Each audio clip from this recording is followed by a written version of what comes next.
did you do really? So that at least women are aware that breast cancer is a killer disease.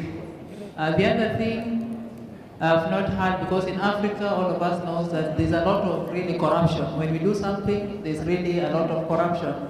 But I've seen in your presentation, I wanted to know how you went through it and how the issue of corruption, how are you entering in Egypt here? Thank you very much. Thank you. Any other question or observation, please? Please speak. Yes, sir, please. Thank you. Thank you. My name is Dr. Kuna from Kenya. The two presentations are very good, and we really congratulate them.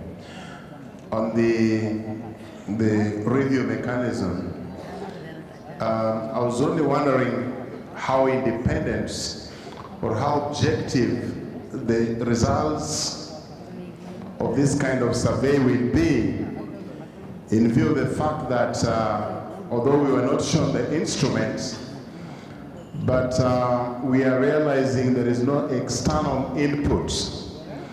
And we know too well that there is what we call in research threat to internal validity of an instrument. So that you administer the instrument, you administer it to yourself. It's like, a teacher setting exam and administering, like that kind of thing. So how objective is this going to be? So that, because some of the issues, for example, if you're asking about corruption and so on, you already know the answers because you are part of it. So that was my concern. For the gender empowerment, it's very good. But what I'm wondering is, the emancipation of the women is presumably from men. It is the men who take away the so-called rights, the so-called what the women are supposed to be doing. In another country, achieving a third of political representation has become a nightmare, because every other time the parliamentarians sit to debate on this issue of how the women can be represented, the men walk out of parliament so that there's no quorum. So it's been very difficult. I don't know why or to what extent men are involved, because if it is an all-women activity, then the men are not properly sensitized, because I want to believe it is the men who are taking away or who are dominating the women folk. So how then are you reaching out to the men so that they get convinced that really we need to give much more space? I'm happy you mentioned about Rwanda, whether it's 60%, but that may be temporal. If the men are not converted, then the situation may revert in the future. But over and above, that was a good presentation, and I think some countries need to follow this. Thank you. Anyone else, please? I have please, madam. Thank you very much. I want to commend the presenters. Can you please mention? My name is Auxilia Ponga. I'm the Permanent Secretary in the Ministry of Gender from Zambia. And wanted to commend the presenters and wanted to ask one question. I noticed that the national mechanism in Egypt for women empowerment is not a ministry. And I just wanted to find out, is that a political arrangement outside of government? And how does that national mechanism interact with government ministries in terms of mainstreaming gender? Thank you. Thank you.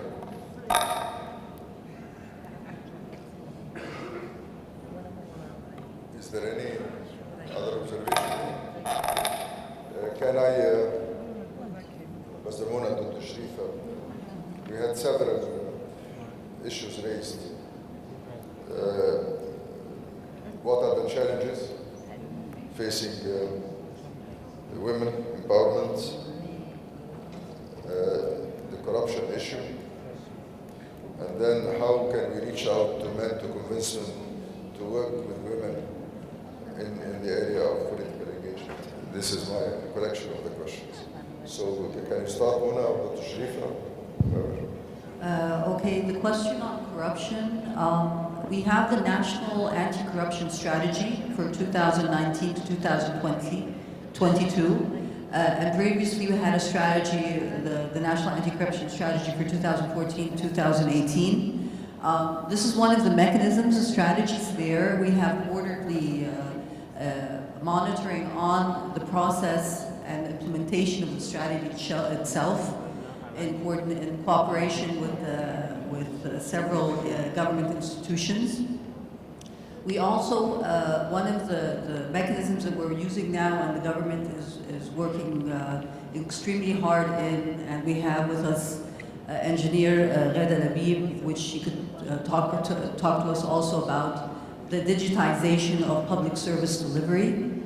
That's again one of the mechanisms to combat corruption in the public sector.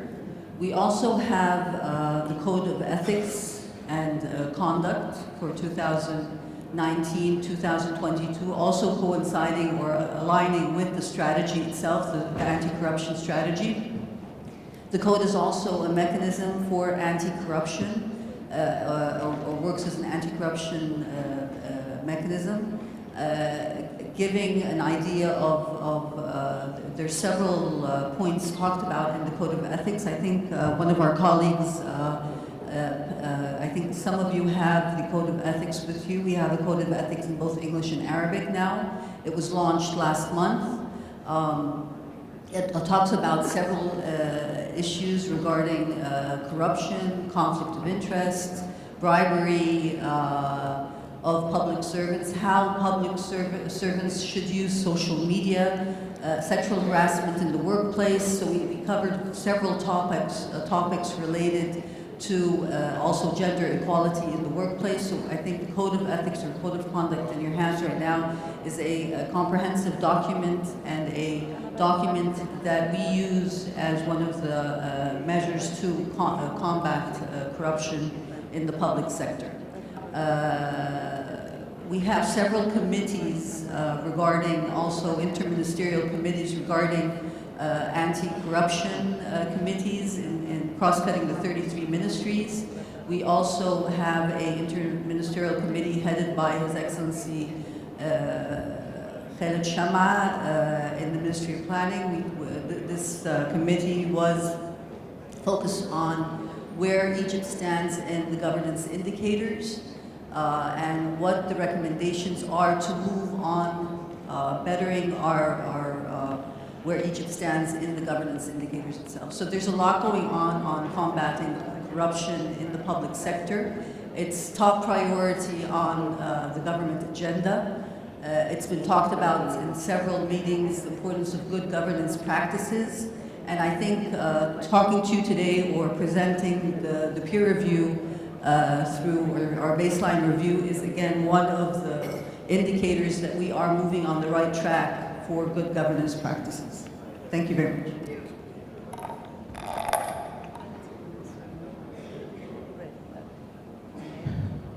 I will start by the question that was addressed by our Zambian friend. The National Council for Women is not a ministry, but it might have a higher level than a ministry. I tell you why. First of all, it is by presidential decree. We are with the presidency of the country. And then we are following, we are not an executive instrument for the government, but all the ministries are.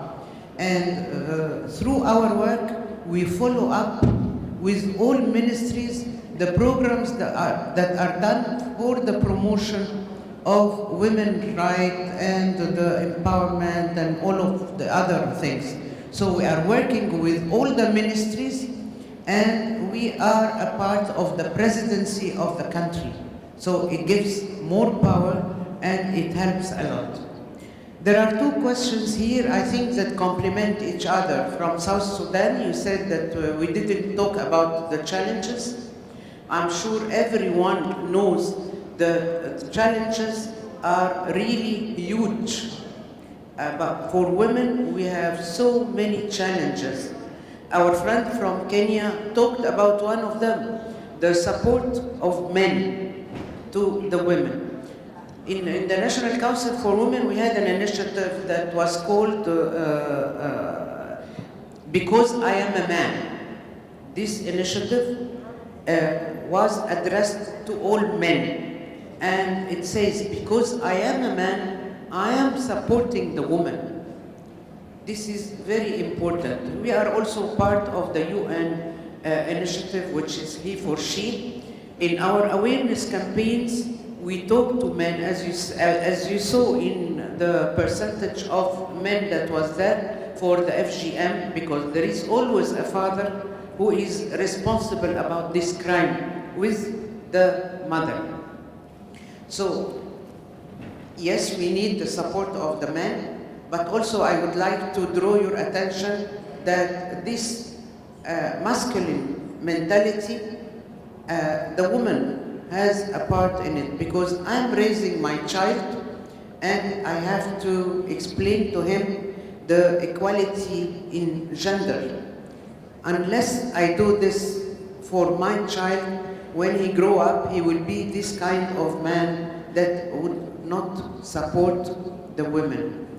Many challenges are facing Egyptian women.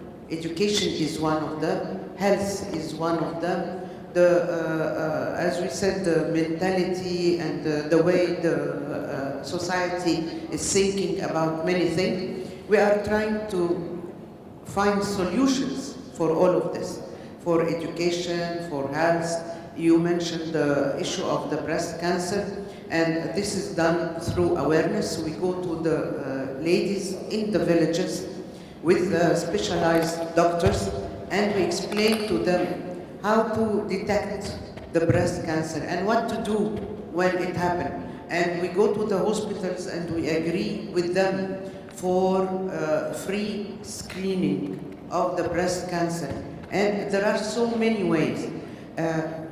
I'm sure that if you are interested, we can provide you with a lot of information, and we will be very happy to have, as I said before, any kind of cooperation with any of our sister African countries. The link you mentioned, this is related more to the leadership program. We can give it to you in writing after we finish. Thank you so much. Thank you. Thank you very much.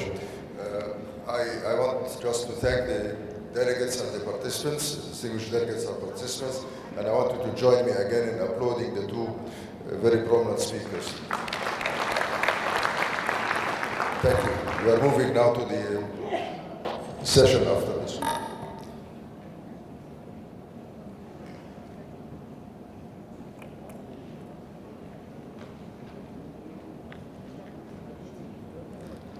Thank you, Professor, and our distinguished Excellency. Thank you for being with us. Please give him a hand. Thank you so much.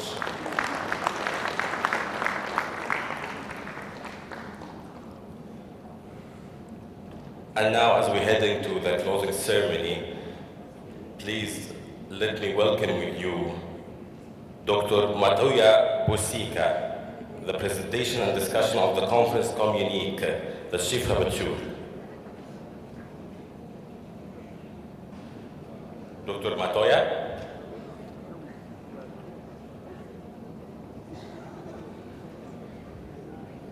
Dr. Matoya is here? I don't think, yes, he's coming.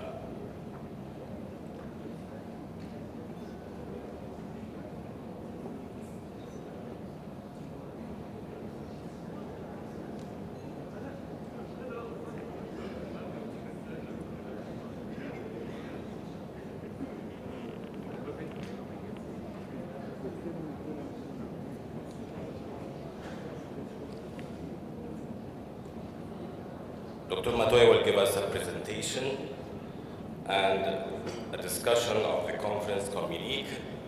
Then Dr. Misiska will give us the closing speech of the 4 days event. Then Dr. Ibrahim Gambari, the former Minister of Foreign Affairs of Nigeria, will be the guest of honor, I also at the end. Dr. Matoya.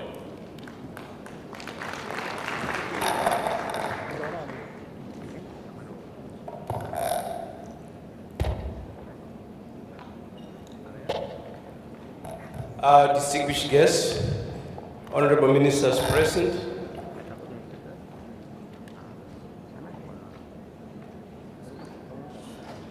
okay.